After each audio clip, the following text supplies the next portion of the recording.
Louvado seja o nome de Jesus, agora sim, de volta, já no Instagram, da Rádio Tamandaré, no YouTube, oficial da Rádio Tamandaré, no Facebook Acorda Bênção, para darmos início à abordagem nesta carta de Paulo a Tito, também chamada a Epístola Pastoral, né? A exemplo de Timóteo, Tito era um filho na fé de Paulo e um cooperador em diversos momentos das viagens missionárias de Paulo. Por exemplo, esteve com Paulo na ilha de Creta, também ali entre a primeira e a segunda prisão de Paulo em Roma. Tito, que não cai assim de paraquedas no ministério, mas ele tinha uma relação com o apóstolo Paulo muito grande. Paulo faz referência de Tito em suas epístolas, né? E além de ser fruto do trabalho evangelístico de Paulo, é aquela pessoa que Paulo ganhou para Jesus e que ficou acompanhando Paulo, né?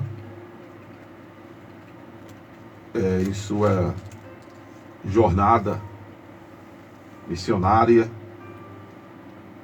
E aí chega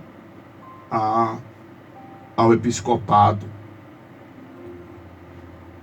e aí Paulo o responsabiliza para dar uma atenção às igrejas que Paulo havia inclusive aberto,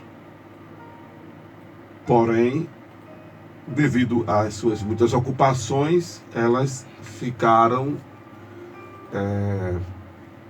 meio que um pouco desassistidas, né? Por isso que Paulo usa a expressão aqui para Tito de ele completar aquilo que estava inacabado.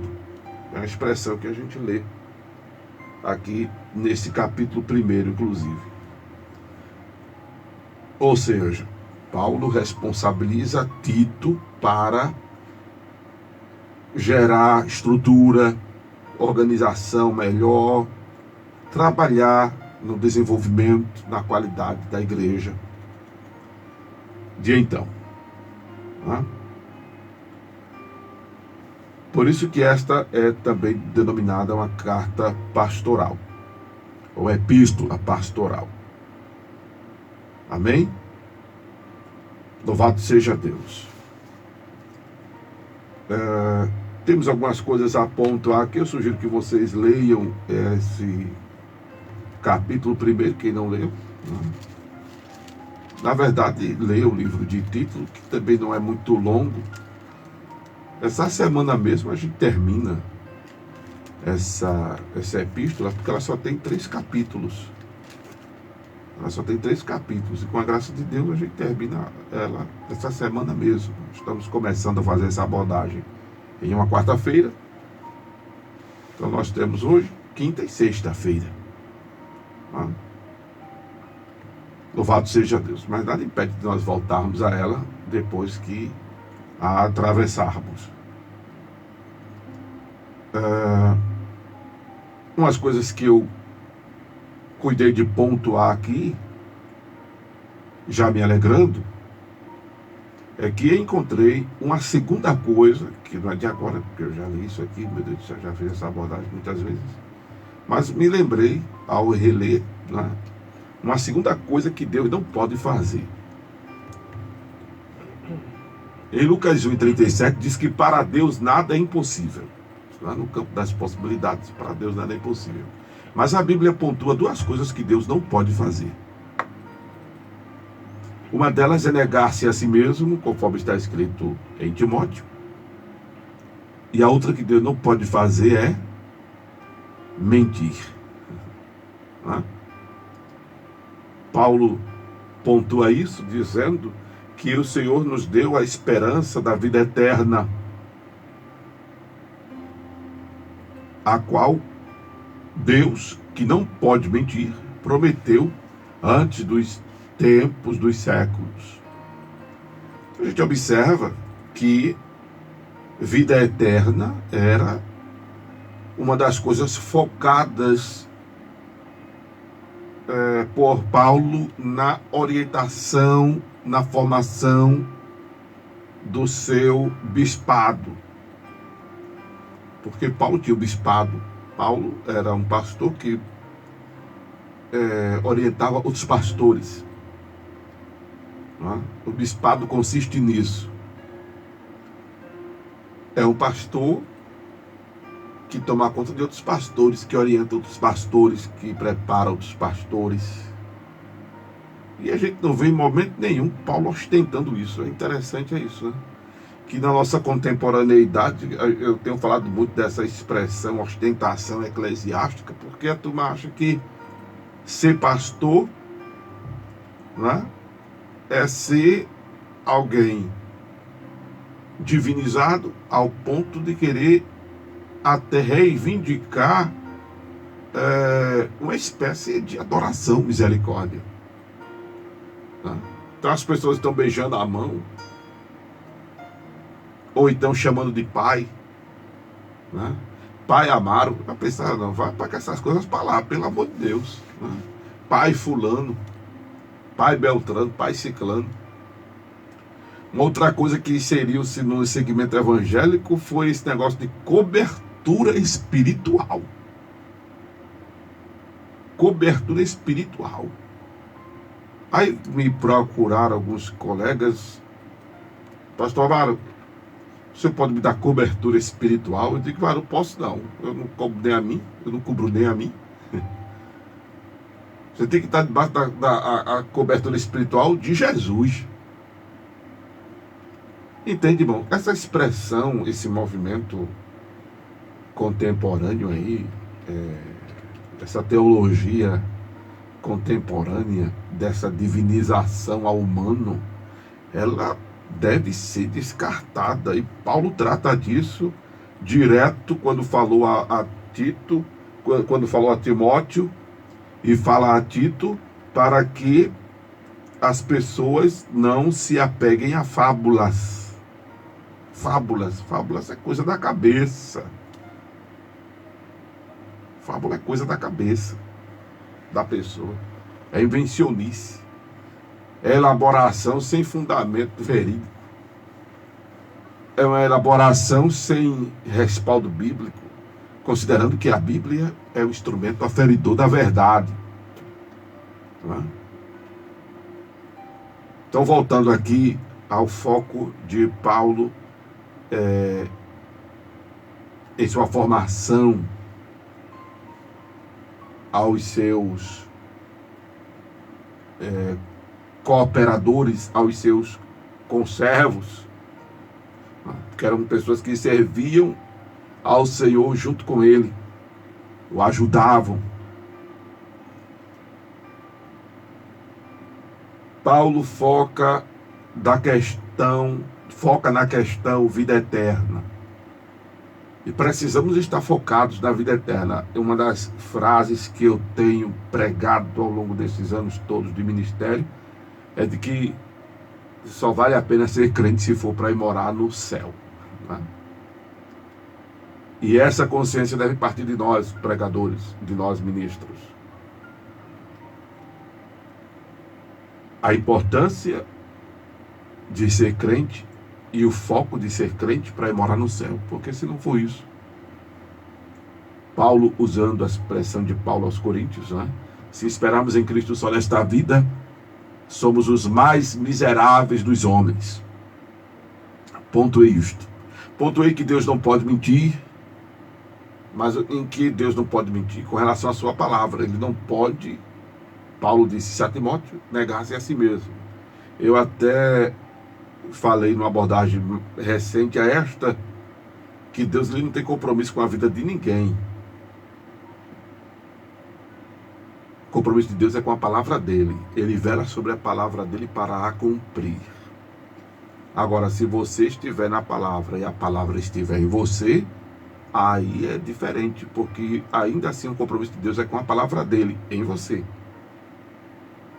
E não a sua vida assim, tipo, o que você fizer é responsabilidade de Deus, o que você decidir é responsabilidade de Deus. Não, é responsabilidade sua. Nós somos responsáveis, querendo ou não, pelas nossas escolhas, pelas nossas decisões, pelos nossos atos. A responsabilidade é nossa. Agora, se a gente coaduna isso, se a gente une isto tudo, a palavra, se a gente faz tudo isso sob a direção da palavra, aí a responsabilidade é do divino. Isso com relação à palavra dele. Então isso nos alegra. Porque quando a gente atenta para os princípios estabelecidos pelo Senhor, aí a gente não quebra a cara. É como o Senhor disse a Josué: não te desvia nem para a direita nem para a esquerda, mas faz conforme está escrito, e serás conduzido prudentemente por onde quer que andares, e farás prosperar o teu caminho. Isto significa dizer ter os sonhos tornados realidade, alcançar os objetivos, ser próspero naquilo que faz. Paulo usa a expressão aqui fé comum. Tito capítulo 1 verso 4. Paulo usa a expressão aqui fé comum, porque já disse que fé é um elemento divino. Quem criou esse negócio de fé foi Deus, né? E Deus gerou isso para nós. A fé faz parte dos atributos comunicáveis, também chamado atributos não morais. Não é que seja imoral, mas é o termo que a teologia usa para os atributos comunicáveis. Lá em Gálatas 5:22, nós temos o fruto do Espírito, e aí a fé aparece lá, né? Que é a fé comum, porque existe o dom da fé, conforme em Coríntios capítulo 12. Então, Tito era filho na fé do apóstolo. Como já dissemos, era fruto do trabalho evangelístico de Paulo. Não caiu de paraquedas e acompanhou Paulo ali, ó, na sua jornada, ao ponto de, inclusive,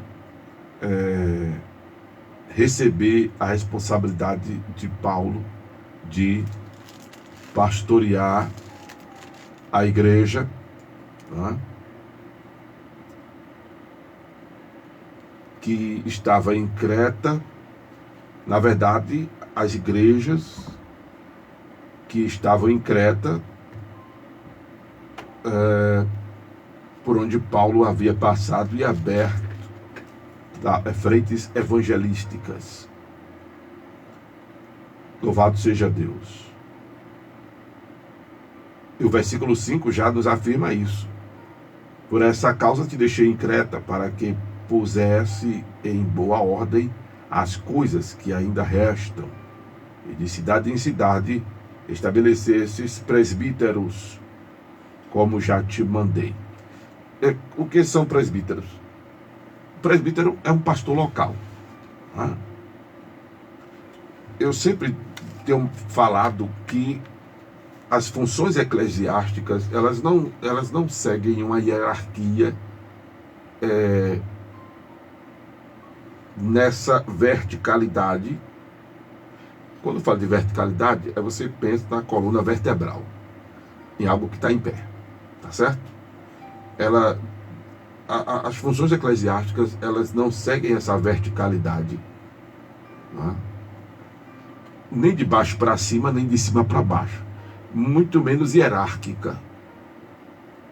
Ela não é hierárquica. O exercício eclesiástico não é hierárquico. Não existe ninguém abaixo de ninguém. É importante entender isso, para que ninguém se sinta inferior, nem, por outro lado, ninguém se sinta superior. O exercício eclesiástico, ele é nessa horizontalidade. Horizontalidade é você pensar em algo deitado. Vertical, algo em pé. horizontal, algo deitada. Porque às vezes as pessoas estão em dificuldade, né? Como tem gente que tem dificuldade em esquerda e direita. Eu agora falei a esquerda apontando para a direita. Falei de direita apontando para a esquerda, né? Mas tem pessoas que têm dificuldade real de mão esquerda e mão direita. Não, tem gente que se perde. Qual é a direita e qual é a esquerda? Como tem gente que se perde o que é vertical e horizontal. Vertical. Aí você se lembra da coluna vertebral. Vértebras. Em pé, a coluna vertebral. Em pé. Pronto. Horizontal, deitado. Horizontal. Tá? O exercício eclesiástico é nessa horizontalidade. Amém? É nessa horizontalidade. Na linha da visão aqui, ó. Tá certo? Ou seja, não existe ninguém maior do que ninguém no reino de Deus. Tem muita gente, eu escuto de vez em quando os irmãos dizendo que Deus vai te colocar no meio dos grandes. Que grande? Não tem ninguém grande. O grande é Deus. Isso é no mundo. Jesus disse, entre os gentios isso acontece. Mas entre vós não será assim. O maior seja como o menor. Igual o que serve. Entende? E quem diz isso é Jesus. Então, ser pastor não é ser mais do que ser presbítero, não é ser bispo, não é ser mais do que ser pastor. Já pontuei e volto a dizer, o que tem aí de grandeza é responsabilidade. É responsabilidade. Presbítero é um pastor local. Entende? Presbítero e pastor, à luz da Escritura Sagrada, tem a mesma função. Deve desempenhar o mesmo papel, o mesmo serviço. Agora, quando esse grupo, uma denominação, ela tem uma quantidade maior de pessoas, aí a nomenclatura é supostamente diferenciada para o número de pessoas, que aí a gente não tem um quantitativo bíblico, isso é só para você ter uma ideia, da qual aquela pessoa passa a ter responsabilidade sobre. Por exemplo, para dar um exemplo aqui, digamos que eu tenha 1000 membros na minha denominação. E esses 1000 membros eu tenho ele espalhado em 10 congregações. Eu sou o pastor desses 1000. Mas, para cada uma das congregações, eu estabeleço outros pastores. Aí eu posso chamá-los de pastores, mas eu posso dar-lhes a designação de presbítero. Aí você escuta por aí a expressão presbítero com ação pastoral. É a mesma coisa, é só redundância. Entende? Como eu há pouco falei, o bispado, eu posso colocar esses presbíteros, dar-lhes a designação de pastores, e aí, concomitantemente, eu passo a ter o bispado, porque eu sou pastor que tomo conta, que oriento, que instruo outros pastores. A nomenclatura só diferencia pelo grau de responsabilidade que a pessoa tem, mas o exercício é o mesmo. O exercício é o mesmo. Então os pastores devem ser respeitados como o presbítero deve ser respeitado como um pastor local. Amém? Isso não é inferioridade nem grandeza. Eu quero dizer a você, como já disse, que você é importante, mesmo não tendo nenhuma função eclesiástica, porém é importante entender que você é tão responsável pelo corpo de Cristo como qualquer outra pessoa que tem essa nomenclatura por aí. É importante que você, se não ouviu, escute a abordagem que eu fiz de Timóteo, capítulo 4. Você é tão responsável quanto qualquer um outro irmão que tenha algum chamado por aí, cargo, que eu não uso essa expressão. Eu penso que cargo inspira destaque, e o único que merece destaque em nosso meio é Jesus, mas que receba alguma outra nomenclatura aí na seara. Pontuar isto aqui. Outra coisa que eu quero pontuar, não é? Inclusive, veja só, preste atenção aqui. Paulo orienta Timóteo para estabelecer presbíteros. Aí veja o raciocínio. Aquele que for irrepreensível, marido de uma mulher, que tenha filhos fiéis, que não possam ser acusados de dissolução, nem são desobedientes, porque convém que o bispo seja irrepreensível. Entende agora que Paulo está chamando do presbítero ao mesmo tempo bispo? Entende? Por quê? Porque tudo é exercício pastoral. Tudo é exercício pastoral. Não é? Essa divergência de terminologia só é o grau de responsabilidade que a pessoa tem. Fora isso, não tem por que aspirar ao episcopado pensando em ter destaque, em ser o grande, em ser o bambambam, a Coca-Cola do deserto. Nada a ver. É ser servo. A deturpação do sentido da palavra pastor, presbítero, bispo, apóstolo, fez com que muita gente se ensoberbecesse e desviasse o foco do servir. Tem gente que acha que isso é ser senhor. Não. No reino só temos um senhor, que é Jesus, o resto é tudo servo. E o pastor que se achar senhor precisa se converter, reler Bíblia, fazer uma reciclagem, passear em Timóteo, passear em Tito, que é melhor que faz. Não é? Porque ser pastor é ser servo. E o pastor deveria ser, o elemento pastor deveria ser uma das pessoas mais humildes que a gente pudesse encontrar na terra. A gente percebe que hoje, infelizmente, não está assim, né, irmão? Não está assim. Complicado. Bem, para encurtar esta minha fala, porque eu já disse que não iria falar muito hoje,